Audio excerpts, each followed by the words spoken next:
My friends, we have sold, with, loan fees counting as part of this total, almost 35 million in players, and we've brought in 24 and a half. We've got the Champions League draw, the end of seasons award, and a massive surprise from the board, who, by the way, have been repeating over the last 6 months that we're not up for sale. Didn't they just buy us? Let's roll the intro.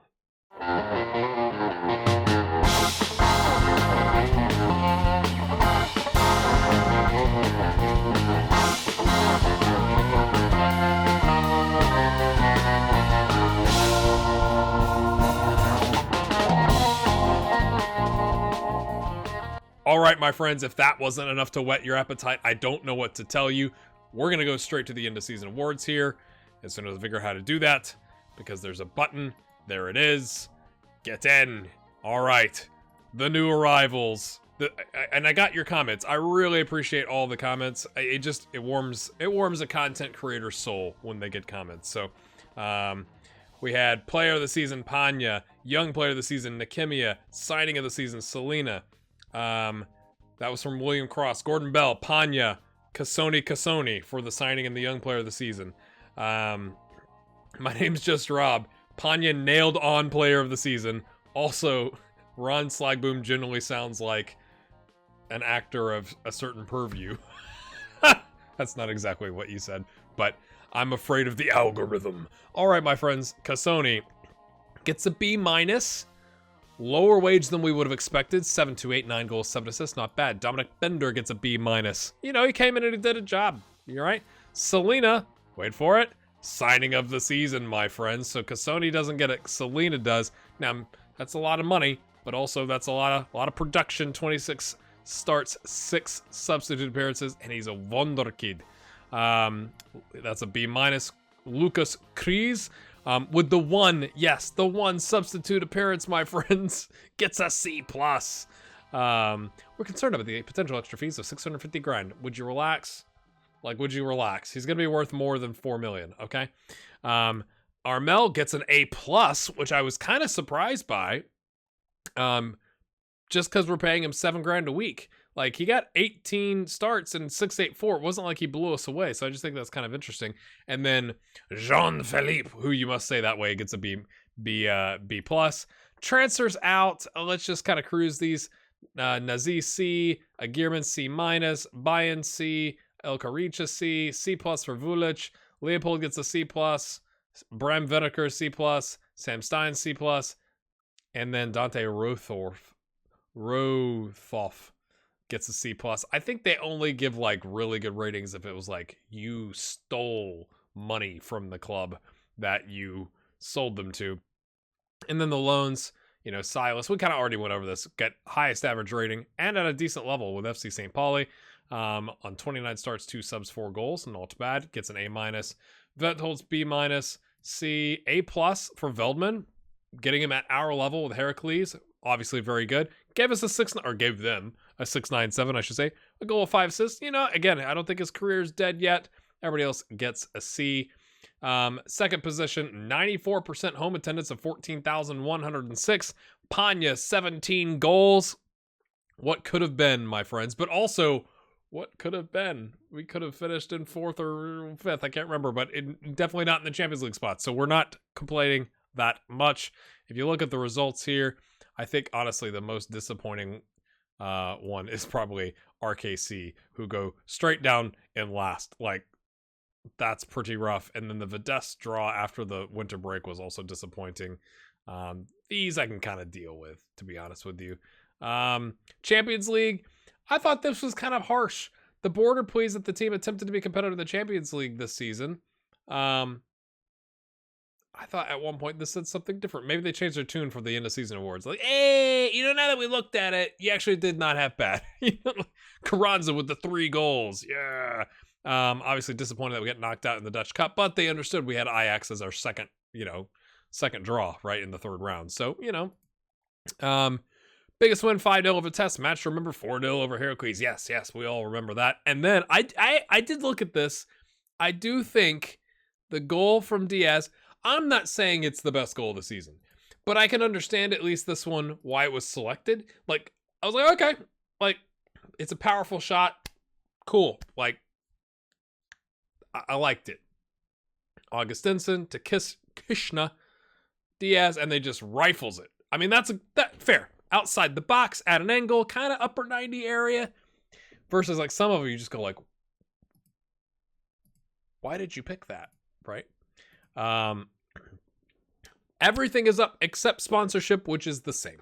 So that's good, right? Panya, Barat, Cassoni, Arnell, and Carranza dropping to 5th in the kit, rankings, as you will.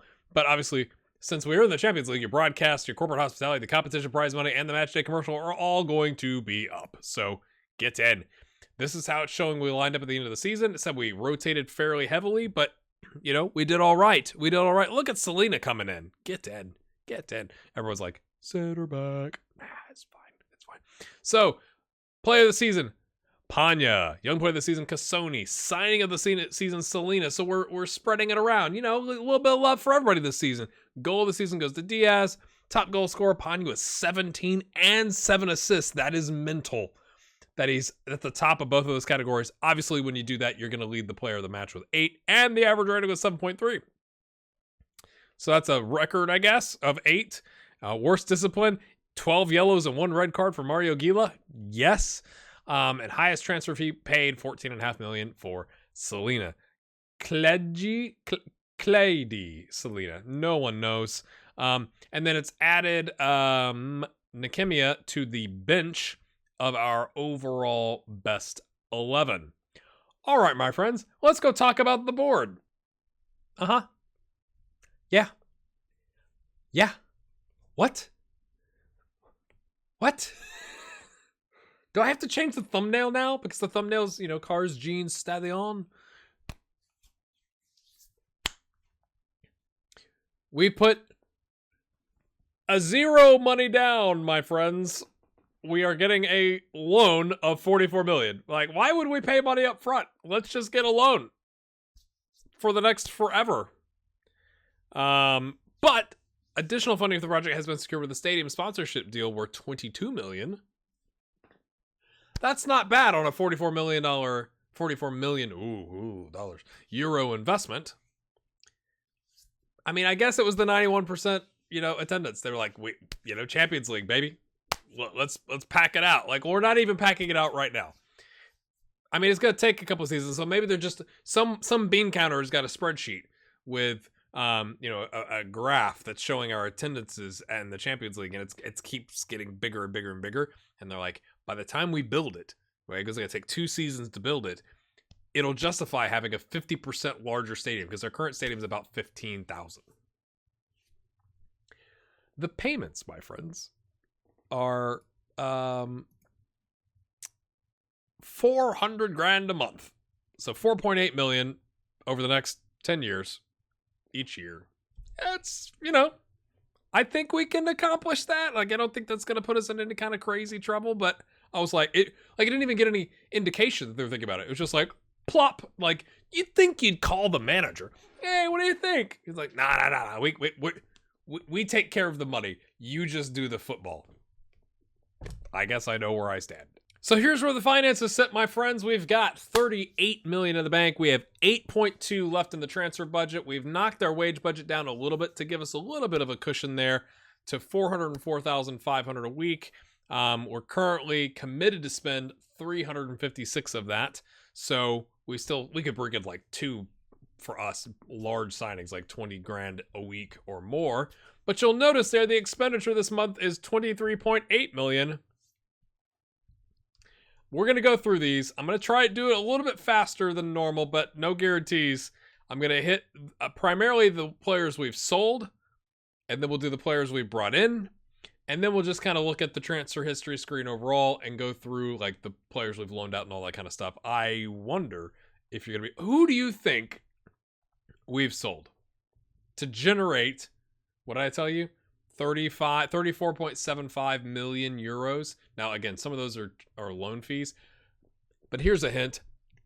We're not generating like 100 grand a month loan fees. That is not a thing that happens for this club right now. So who do you think that we've sold? You can pause and leave a comment. Let's go. I'm going to take you to the first player we sold right now. It's Juan Camilo Castillo. We've kept him in the Netherlands. We sold him to Sparta for $2 million, which was more than his value for us. He was worth like 1.6, 1.7 or something like that at the end of the season. We paid 500 grand for him. We sent him out on loan.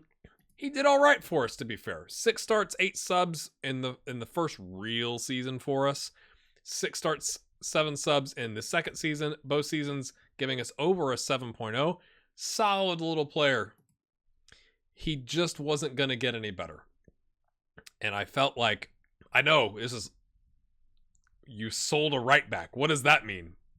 Hold your horses.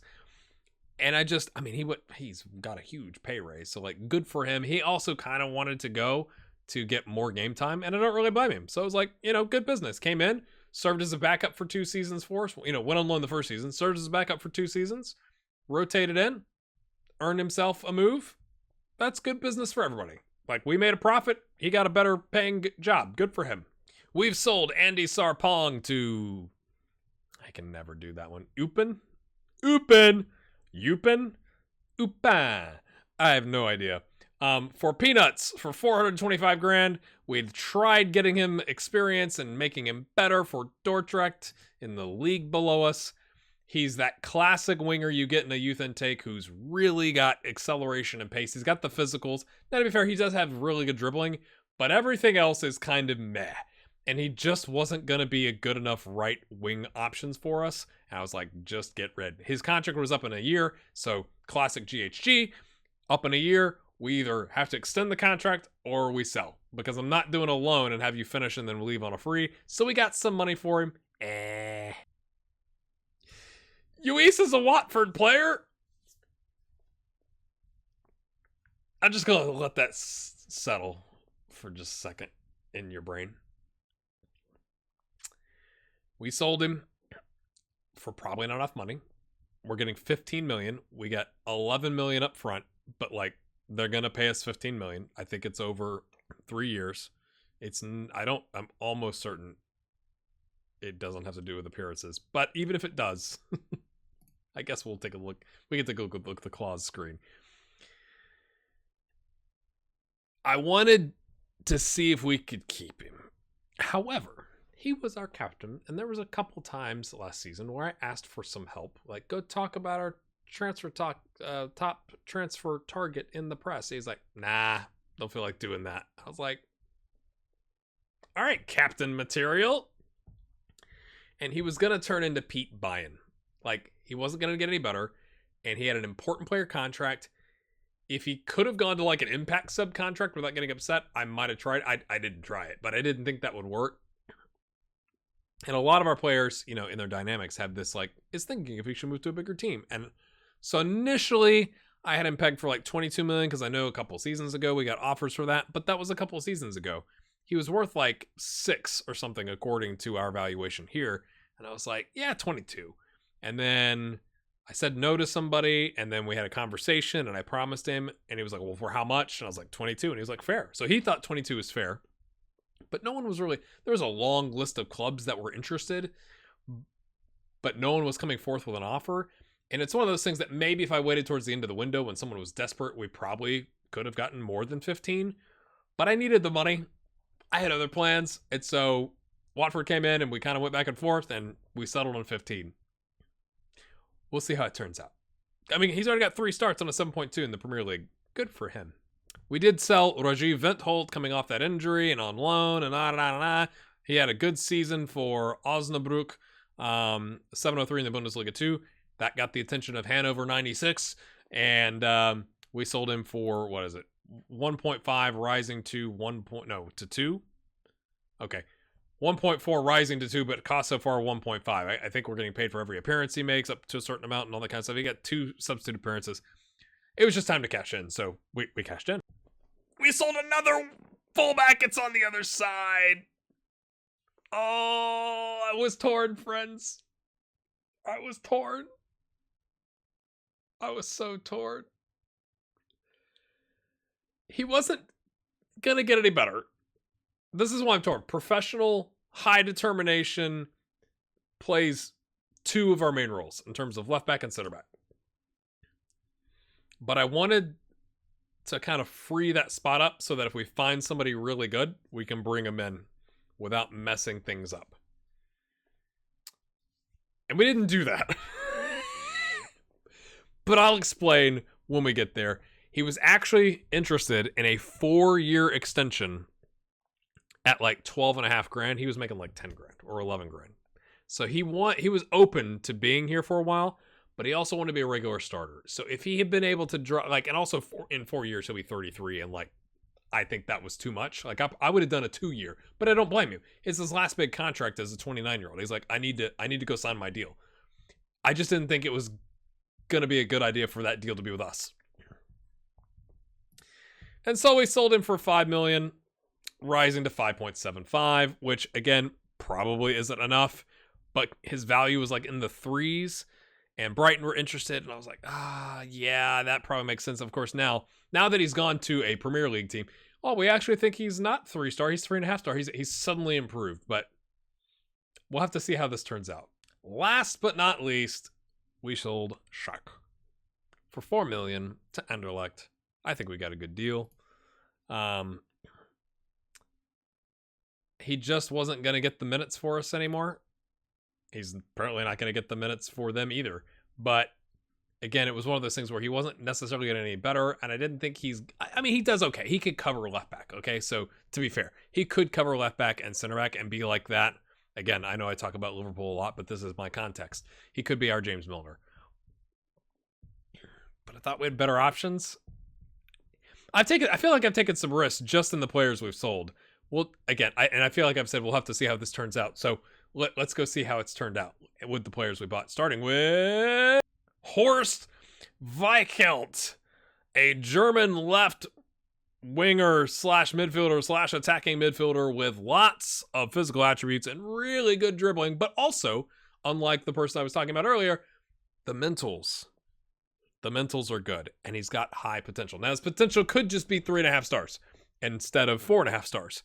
But I think we're going to give him enough game time to help him achieve that potential. And he's 20. Like, he was 19 when we signed him. He's 20, okay? 8.25K a week. He's worth $1 million. We've already got clubs coming around asking to loan him and buy him. And I'm like, he just got here. And my friends, we got him on a free.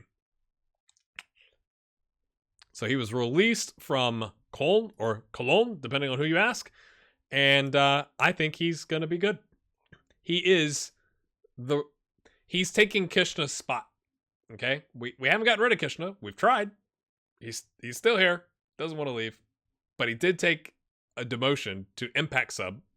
So, okay, you want to, sure, whatever you want, bro. Now, he's not ambitious. He's actually unambitious. That's how not ambitious he is. But he's going to take Kishna's minutes. He's going to take that rotation left winger minutes. And if we get into some kind of crazy crisis, he can play midfield or attacking midfield or on the opposite side as an inverted. But his primary function on our team is to learn Dutch and to cover Cassoni. Okay? But that's what he's here. And we got him on a free. I think it's a great deal. Next, we signed Olivier Boscagli,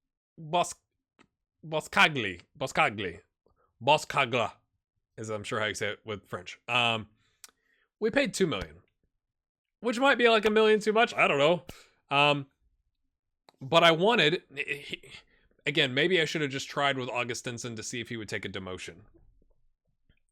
But that didn't seem right. This guy wanted to be a squad player. Now we're paying him almost double what we would have paid Augustinson if he took the contract extension. However, he's 2 years younger. He's 1.5 years younger. He's younger. But he's about the same. Okay? His current ability is slightly lower, but he's about the same. He comes to us from Nantes, right? They paid $4.5 million for him. He has spent time in the Netherlands, so he actually, if I remember correctly, knows Dutch. He's fluent in Dutch. I don't know if that matters. He did okay when he played here several years ago. And he didn't do so well in League 1. Like, maybe that was a step above. That was too, he was chariot and he got close to the sun and bad things happen. And he kind of has fallen back to us. But I think for a rotation option, he's all right. And he also, in a bind, can play center back. And there's going to be lots of people, ooh, libero, hello. Never played with one. But he can play left back, and he's not expecting a ton of minutes. And essentially, right, like, we sell Augustinson for double this. It covers his wages. Right, we paid $2 million, so we take part of it, and the rest of it covers his wages. I don't know. He's younger. Yay. Next up, we have Carlos Martinez, or is it Martinez? I don't know the Colombian. Wonder Kid, on loan from Benfica. We'd like to sign him. They would like to not sell him, but I'm hoping that he'll fall in love with our club, with the Netherlands, with the... I do have this. I just need you to know. I do have this. The problem is, it's complicated. One of my lights is on a stool over here, but my wife uses that stool when she's teaching, and so she takes all my stuff off, so all the stuff gets put on the coffee table, and then I forget to put it back on, and she doesn't put it back on. Anyway, so maybe he falls in love with the supporters and me, and he's like, I really want to go to ADO Den Haag. Or we just have him for a year, and he becomes world class because he's a Wonder Kid, and then we never see him again. And 50-50, he's quite good. He's got 2 starts, a sub, a goal, an assist on a 7-2-7. Not bad. And he can also cover right wing, which is, I mean, his crossing, but he's really fast. He's definitely more an advanced forward, or for our system, he can do the false 9 with the flare and all that. He's a pretty tasty prospect, if you ask me. And they picked him up on a free, which makes you kind of mad, doesn't it? Yeah, sure does. Sure does. Yeah. Next up is a player we've now signed twice. Yes, I signed this guy last summer. They accepted the transfer offer. It was like $1.3 million.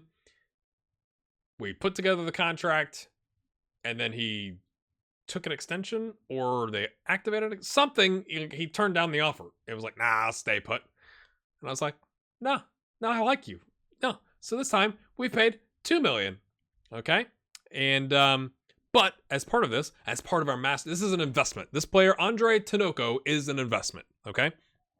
I think he's an investment that's going to pay off. He's already 3 stars. Pretty good. He apparently knows left back as a right foot. I don't like that. Okay? But we needed to get him game time. So as part of attracting him to the club, we paid $2 million.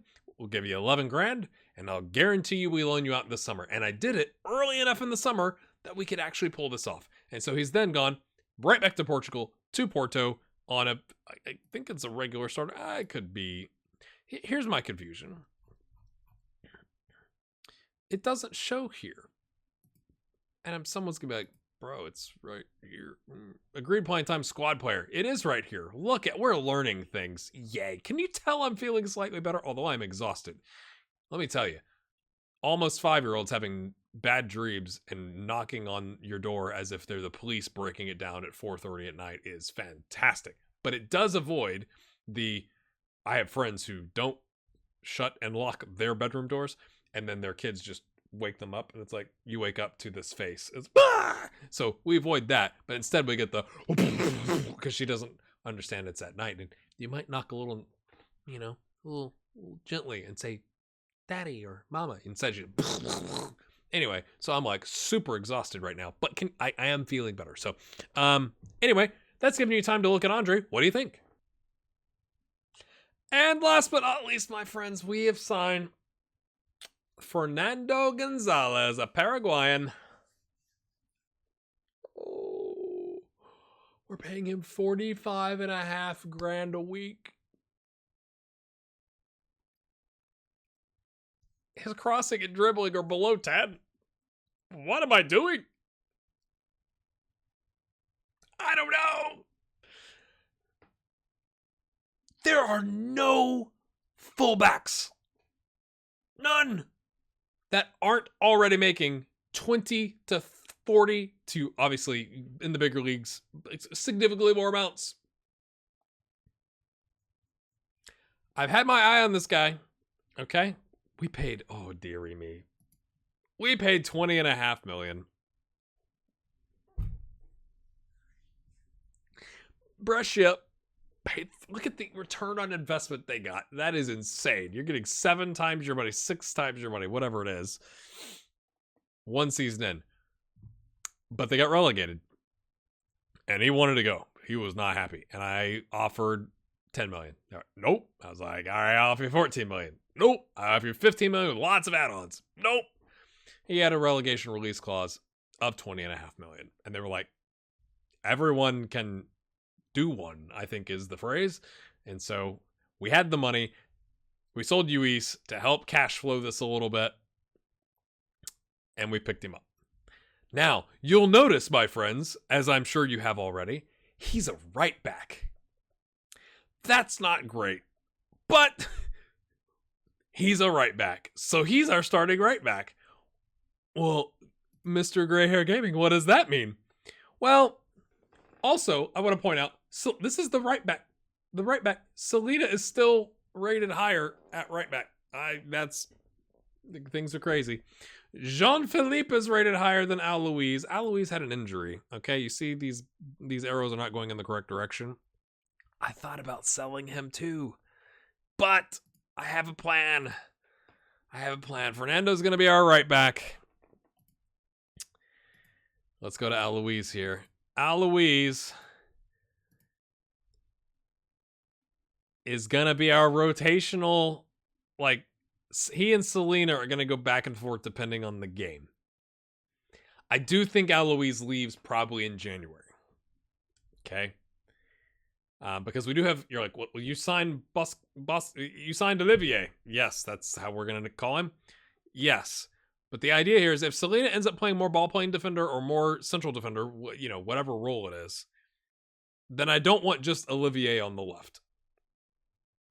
That was what kept me from selling Aloise. So I'm trying to give Selena time to grow into being a left wing back with crossing and dribbling getting significantly better. So Aloise is there to help facilitate that. And then Olivier is there to complete that transition. And what that means is on the right, Fernando is our starting right back. Lewis Nielsen can play right back. And we also have some youngsters. And I want to show this to you. We have this kid. Aaron Zimmerman. Looks to be a treat, my friends. We've already got him on 900 a week. Fullback. His crossing and dribbling, in comparison to Selena's, aren't that far off the pace. Has a lot of potential. Says he's a promising center back. We're going to be bringing center backs in as right backs, apparently. But I think he could do the job. And so it gives us the opportunity to, rotate these guys in if Aloise moves on. We also have Roxy Nandprasad, sorry. He's all right. He can provide some emergency cover at best. And we have this guy, Mohamed Haji. Look at those arrows. Yeah. Again, I'm not saying he's a world beater, but 3 to 4 star potential, either footed.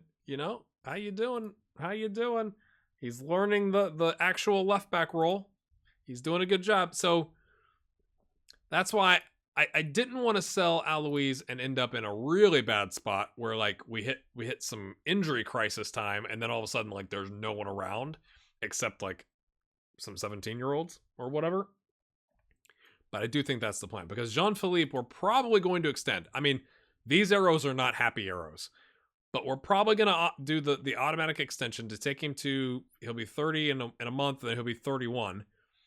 And he can provide kind of that shack coverage, right? He covers the midfield and the center back and the right back.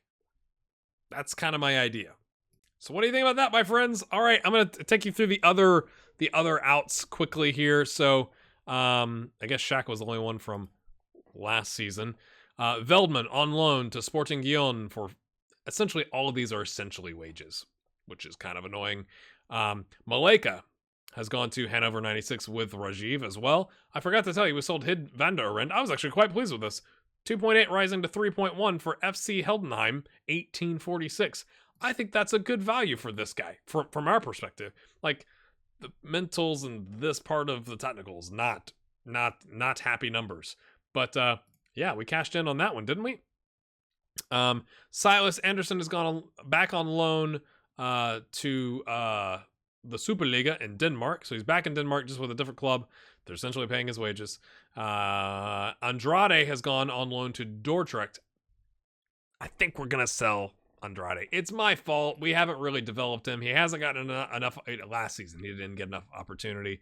His loan didn't go that great. Yeah, I mean, we got him out of free, so it's like we have nothing to lose, right?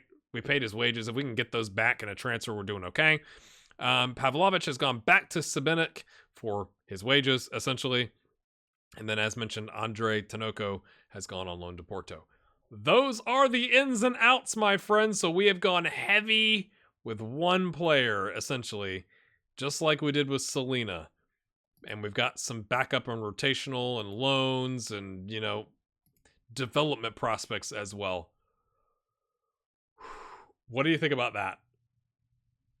What do you think about that now? Look at this, my friends. We only played 3 friendlies. I went, hey, we played a little bit more than that last couple seasons. Let's tone it down a little bit. We got invited to this. We were required to play the Super Cup. And then I knew we were starting the season with Ajax, essentially an Ajax double. And you'll notice it went better after the Super Cup. The Super Cup, one of the goals was like they got 4 shots and it was deflecting off our guys. We just couldn't clear our lines. Just kind of poor, to be honest with you. But I mean, Atletico Madrid asked us to play, which I was kind of quite pleased with, and we played Hull City, who are currently in the championship, and then Antwerp. Okay, we're getting warmed up. Jermaine Van Breukelen is going to be our right winger backup. We're going to give the kid a chance. He already came in, and literally the highlight that he came in, like he jogged onto the pitch as part of the highlight with the throw, he scored. I was like, all right, son. I mean, I'm not saying he's going to be the main right winger backup, right? We could play Stassen there and whatever. But, my friends, we played the 4-2-3-1. I was like, let's go for it. The Christmas tree is mostly dead. We've just played so well with the 4-2-3-1 that it's just like, and I kind of hate that, to be honest with you. I wanted to make the Christmas tree work, and I feel like it worked for a little bit, and now it doesn't work so well. And so maybe you just have to adapt. But the 4-2-3-1 is going extremely well. Except, my friends, against Ajax. We just got beat, and I was like, I don't want to lose 3 points to Ajax. I'd rather get a boring ball draw. So we played a 5... I'm going to call it a 5-3-2, but it was a 5-1-2-2 with Gila in the ball-winning midfielder. We had an injury thing going on, so Jean-Philippe, who doesn't really know right wing back, but he knows right back wing back, played there and did exceptionally well. And Olivier takes the center back so we can play Augustinsson, because I knew he was probably going to be on the way out and we want to get some minutes out of him. Selena holding down the cover role, Nielsen on a ball-playing defender, Barak on an advanced playmaker, Panya playing a box-to-box midfielder, and Martinez with all the speed as an advanced forward, and Carranza doing his false 9 business. And we smashed them. 3-0. Yeah, we only had one clear-cut chance. It didn't matter. We scored in the 3rd minute, and it was downhill from there, my friends. We played exceptionally well. So we've got that in our locker. Then we went 4-2-3-1 for the next 3 games. All away from home, I'll point out. 4-2, okay? Selena getting a goal.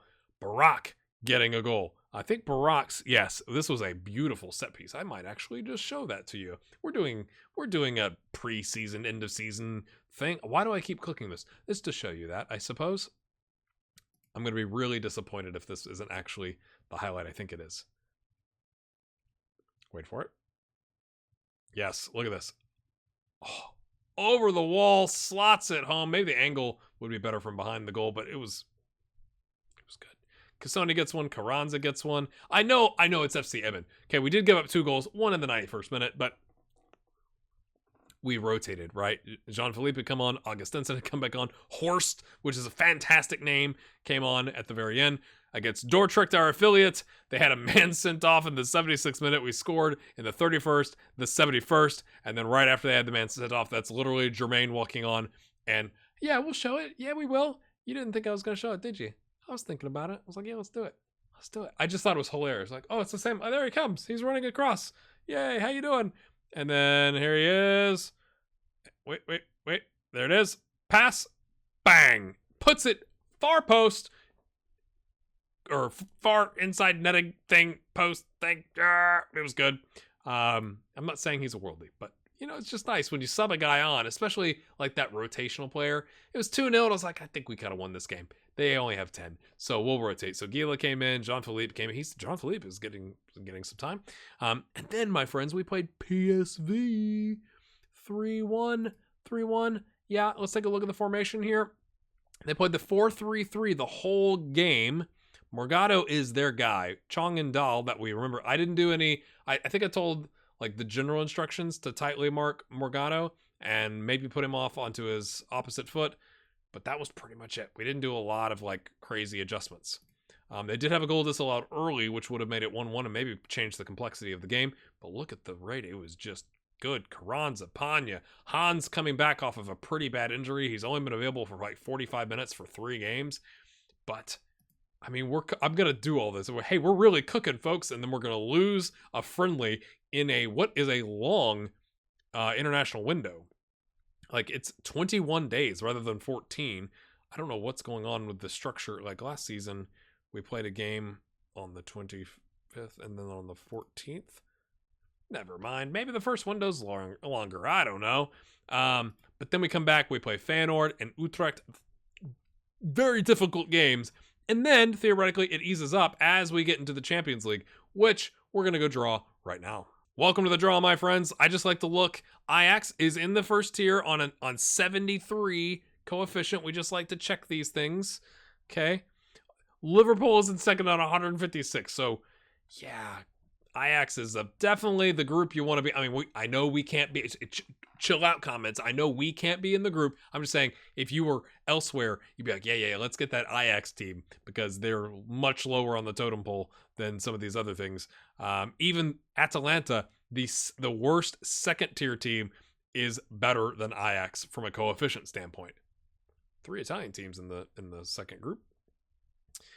Leipzig, okay, and then we're down here. We are not dead last, my friends. Galatasaray is on a 20. We're on a 23. Get in. I mean, does it really matter? So essentially, we want Atalanta or Atalanta or Dortmund, and Tottenham. Real San Sebastian or Club Brugge, I can understand, or even Celtic. So let's go draw the first 3 teams. That's not the group you want to be in. That's a winnable game. These are not winnable games. We've got previous with these two. Let's avoid these two, please. We can't be in this group. This would be tough. But Tottenham, again, we just looked at the coefficient, is one of the lower of the top teams. Barcelona's tough, but you get Celtic. That'd be not bad. Man United with Inter and Spartak would be okay. This is a fantastic group. In relation. Real Madrid, quite good. Dortmund, quite good. But they were the next to last second tier team, right? Club Brugge. Yeah, let's go find out how we end up in Group G or H. Oh, no. Okay. That's not great. Man City, Atalanta, Leipzig. Yeah, Atalanta. Okay. At least they're not all winning the league like Salzburg, right? What do you think of these groups? Is there any group that kind of stands out for you? Let's go back. Oh, Monaco. Good luck down here. So it's Liverpool, Bayern, San Sebastian, and Monaco. Chelsea, Juventus, Salzburg, and Young Boys. Good luck, Young Boys, scoring a point there. This, I think, is probably the most competitive group. Just to be honest with you.